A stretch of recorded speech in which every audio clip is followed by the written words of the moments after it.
மீன ராசி அன்பர்களே, மார்ச் மாதம் என்ன பலன் எப்படி இருக்கும் அப்படின்னு பார்க்கும் பொழுது, உங்கள் ராசிநாதன் என்று சொல்லக்கூடிய குரு பகவான் 4ஆம் இடம் என்று சொல்லக்கூடிய சுகஸ்தானத்தில் அமர்ந்திருக்கார்.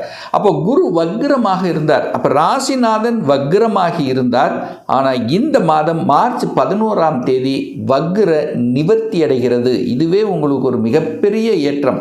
அதே சமயத்தில் 7.5 சனி இல்லை ஜென்ம சனியாக உங்களுக்கு இருக்குது. மனசு தான் குழப்பம், மனதில் ஏதாவது தடை.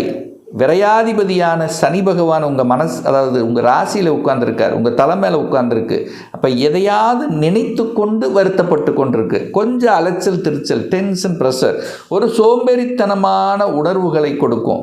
எதை தொட்டாலும் எதை செய்தாலும் ஏதாவது ஒன்று இருக்கிற மாதிரி, ஒரு பிடிப்பு இல்லாத மாதிரியான ஒரு தோரணையை கொடுத்து கொண்டிருக்கிறது இந்த மீனராசி என்பர்கள். அப்போ நீங்கள் பயப்பட வேண்டிய அவசியம் இல்லை. அதாவது உங்கள் பிறந்த ஜாதகத்திலேயே சந்திரனோட ராகு இருக்கிறது, இல்லை சனி பகவான் அங்கே இருக்கிறது, அல்லது 8ஆம் அதிபதி அங்கே இருக்குது, 6ஆம் அதிபதி இருக்குன்னா நெகட்டிவ் உணர்வுகளை நிச்சயமாக கொடுக்கும். அப்போது இந்த காலகட்டத்தில் பாசிட்டிவ் உணர்வுகளை வளர்த்து கொள்வது நல்லது. நெகட்டிவ் என்று சொல்லக்கூடிய எந்த விஷயத்துக்கும் இந்த காலகட்டம், இந்த ஜென்மசனி காலகட்டத்துக்கு போகக்கூடாதுங்கிறத மைண்டில் வச்சுக்குங்க இந்த மீனராசி என்பர்கள். மற்றபடி இப்போது உங்கள் ராசிநாதன் வக்ர நிவர்த்தி அடைந்து விரயஸ்தானத்தை பார்க்குறார். அப்போ சுப விரயங்களாக கன்வெர்ட் பண்ணிக்கிறது நல்லது. நிறைய நல்ல விஷயங்கள் நடக்க காத்து கொண்டிருக்கிறது. குரு வக்ர நிவர்த்தி அடைந்து 10ஆம் இடத்தை பார்க்கிறார்.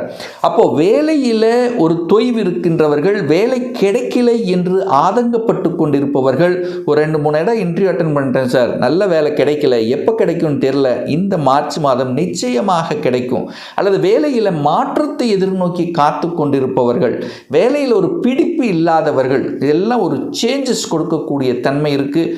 ஆனால் இந்த வேலையில் இருக்கின்றவர்கள் அவசரப்பட்டு ஆக்ரோஷப்பட்டு வேலையை விட்டுவிடக்கூடாதுங்கிறத மட்டும் மைண்டில் வச்சுக்கோங்க. அப்படியும் மாறணும்னா இன்னொரு வேலையை அமைத்து கொண்டு தான் மாறணுங்கிறத ஆழமாக உங்கள் மனதில் பதிய வைத்து கொள்ளுங்கள் இந்த ஜென்மசனி காலகட்டத்தில். ஏன்னா உங்களுக்கு திருப்தி தராது. நீங்கள் நல்லதே செய்தாலும் எதையாவது ஒரு குறை சொல்லி கொண்டு உங்கள் மனசை ஏதாவது ஒரு வகையில் வருத்தப்படுத்தக்கூடிய நிகழ்வுகள் நிகழ்ந்து கொண்டிருக்கும். ஒரு சாட்டிஸ்ஃபேக்ஷன் இல்லாத தன்மை அப்படிங்கிறத மட்டும் மைண்டில் வச்சுக்கோங்க. மற்றபடி உங்களுடைய வேலை என்னவோ அதை நீங்கள் ரொட்டீனாக செய்யக்கூடிய அத்தனை வேலைகளை செய்து கொள்ளலாம். அதில் எந்த மாற்று கருத்து இல்லை. ஆனால் புதுசாக நான் ஒரு தொழில் ஆரம்பிக்க போகிறேன், புதுசாக ஒரு இன்வெஸ்ட் பண்ண போகிறேன், புதுசான ஒரு காரியத்தில் செய்ய போகிறேன்னா மட்டும் கொஞ்சம் யோசித்து, ஒரு தடவைக்கு 2 தடவை யோசித்து செய்யணுங்கிறத மட்டும் ஞாபகத்தில் வச்சுக்கோங்க. ஏன் இதை சொல்கிறேன்னா, 8ஆம் அதிபதி அட்டமாதிபதி வலி வேதனை துக்கம் துயரத்தை கொடுக்கக்கூடியவன், இந்த மீன லக்னத்துக்கு ஆகாதவன் என்று சொல்லக்கூடிய சுக்கிரன் உங்கள் தலை மேலே உட்கார்ந்துருக்கார். அப்போ எதையாவது செய்ய வச்சு ஒரு வருத்தப்படக்கூடிய அமைப்புகளை உருவாக்கிறோம். அதனால தான் சொல்கிறேன். மற்றபடி எந்த பாதிப்பும் ஏற்படுத்த போவதில்லை. தனம் சார்ந்த விஷயத்தில் பொருளாதாரம் நிச்சயமாக உண்டு. ஆனால் பொருளாதாரத்தை, அதாவது அந்த பொருளாதாரத்தை கையாளுகின்ற விஷயத்தில் மட்டும் கவனமாக இருக்கணும். யாருக்காவது பணம் கொடுத்தீங்கன்னா அவ்வளவு சீக்கிரம் ரிட்டர்ன் வராது இந்த மீனராசி என்பர்கள். ஸோ அதில் கவனமாக இருக்கணும். வாக்கு விஷயத்தில் கவனமாக இருக்கணும். தேவையில்லாத வாக்குகளை கொடுக்க வேண்டாம். அதாவது தேவையில்லாத குடும்ப விஷயத்திலும், அதாவது மற்றவர்கள் குடும்ப விஷயத்திலும் நீங்கள் இன்வால்வ்மெண்ட் எடுத்துக்க வேண்டாம். அல்லது மற்றவர்களை உங்கள் குடும்ப விஷயத்துக்கு உள்ளே வராமல் பார்த்து கொண்டாலே போதும். உங்களுக்கு பெரிய பாதிப்பு என்பது இல்லை. சார், வீடு வண்டி வாகனங்கள் வாங்கலாமா இந்த காலகட்டத்தில்? தாராளமாக வாங்கலாம், அதில் எந்த மாற்று கருத்தும் இல்லை.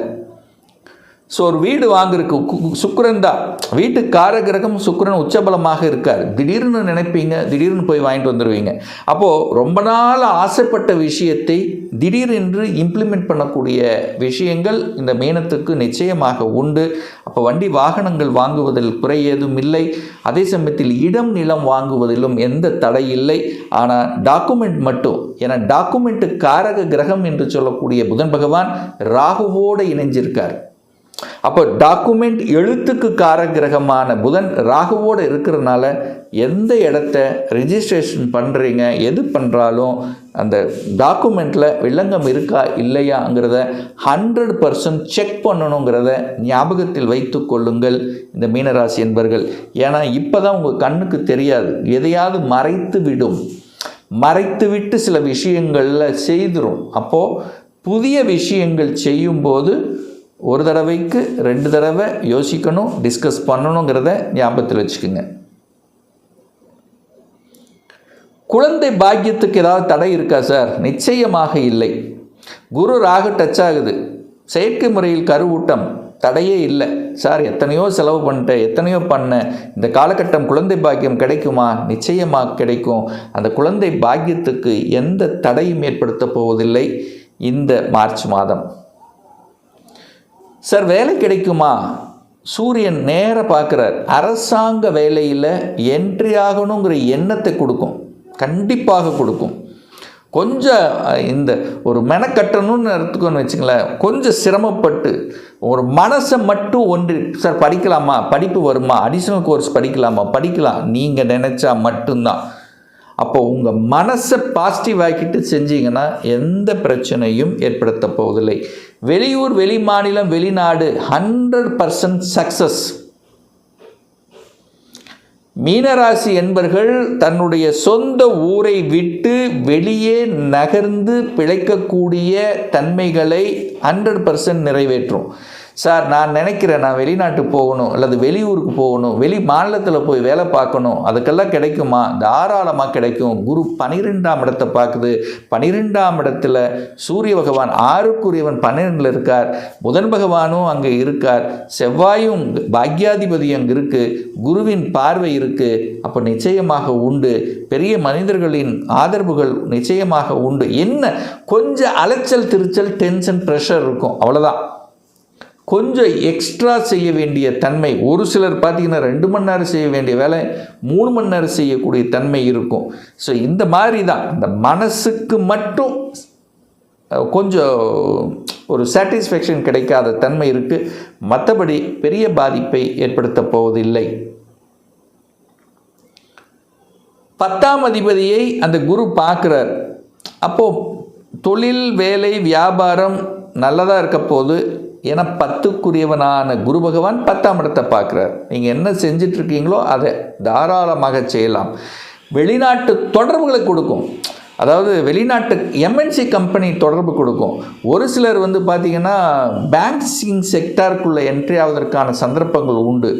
அரசு எக்ஸாம் எழுதணுங்கிற ஆர்வம் கொடுக்கும், அதில் எந்த மாற்று கருத்து இல்லை. அரசியல் என்ட்ரி ஆகக்கூடிய வாய்ப்புகள் சந்தர்ப்பங்கள் உண்டா? நிச்சயமாக உண்டு. ஸோ லாபாதிபதி உங்கள் ராசியிலே உட்கார்ந்துருக்கார். அப்போ பணத்தை கொடுக்கும். பணத்தை சுப விரயங்களாக கன்வெர்ட் பண்ணிக்கிறது. எஜுகேஷன், படிக்க வைக்கலாம். திருமணம் சார்ந்த சுப விஷயங்கள், நல்லவைகள் நடக்கக்கூடிய சில விஷயங்கள்,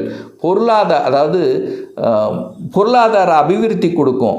அந்த பொருளாதாரத்தில் ஒரு பகுதியை எடுத்துக்கொண்டு, அந்த பொருளாதாரத்தில் ஒரு பகுதி 1% 2% பொதுநலத்தில் ஈடுபாடு அப்படிங்கிறத நிச்சயமாக ஏற்படுத்தும். பொதுநல தொடர்புகளை கொடுக்கும் இந்த மீனராசி என்பர்கள். ஆன்மீக எண்ணங்கள் ஒரு சிலருக்கு நிச்சயமாக உருவாக்கும். ஆன்மீக நாட்டத்தை கொடுக்கும், தேடுதல்களை கொடுக்கும். நான் யார், எதற்கு?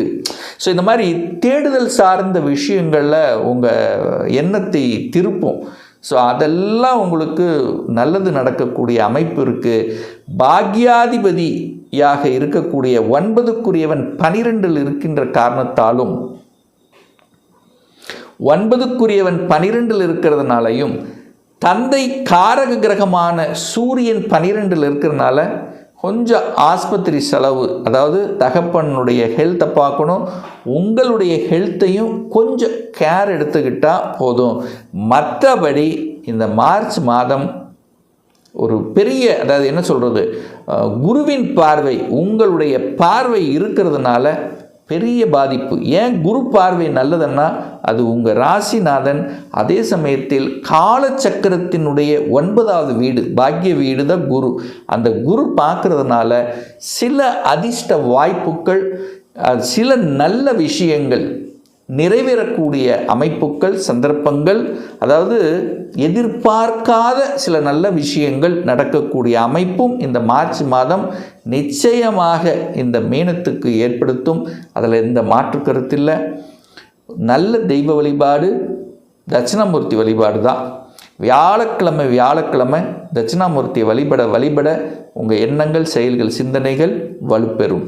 இன்னும் ஒரு துல்லிய பலன் வேணும், ஒரு பர்சனல் கன்சல்டேஷன் எடுத்துக்கணும், அதாவது சுய ஜாதகம் பார்க்கணும் என்று விருப்பப்படக்கூடிய அன்பர்கள் டிஸ்பிளே தெரியக்கூடிய நம்பருக்கு வாட்ஸ்அப் மூலியமாகவோ ஃபோன் கால் மூலியமாகவோ தொடர்பு கொண்டு நேரடியாகவோ அல்லது ஆன்லைன் மூலமாகவோ அப்பாயின்மெண்ட் பெற்றுக்கொண்டு கன்சல்டேஷன் எடுத்துக்கலாம். நம்மளுடைய அலுவலகம் கோயம்புத்தூரில் அமைந்துள்ளது. அதாவது கோயம்புத்தூரிலிருந்து மேட்டுப்பாளையம் செல்லும் வழியில் வெள்ளக்கிணர் பிரிவுக்கு அருகில் அண்ணாபூர்ணா ஹோட்டலுக்கு பக்கத்தில் அமைந்துள்ளது. பிரியர் அப்பாயின்மெண்ட் வாங்கிட்டு நேரடியாக கன்சல்டேஷன் எடுத்துக்கலாம். இந்த பதிவு கண்டிப்பாக ஏதாவது ஒரு ரூபத்தில் உங்களுக்கு யூஸ்ஃபுல்லாக இருக்கும். நம்முடைய சேனலை நீங்கள் ஃபஸ்ட்டு டைம் பார்ப்பவர்கள் என்றால் மறக்காமல் சப்ஸ்கிரைப் பண்ணிக்கிங்க. பக்கத்தில் இருக்கக்கூடிய பெல் பட்டன் மற்றும் ஆல் நோட்டிஃபிகேஷனை கிளிக் பண்ணும்போது நான் போடக்கூடிய அடுத்தடுத்த பதிவுகள் உங்களுடைய நோட்டிஃபிகேஷனில் வந்து சேரும். மீண்டும் ஒரு அடுத்த பதிவில் உங்களை சந்திக்கும் வரை உங்களிடமிருந்து விடைபெறுவது உங்கள் அஸ்ட்ராலஜர் டாக்டர் சதீஷ்.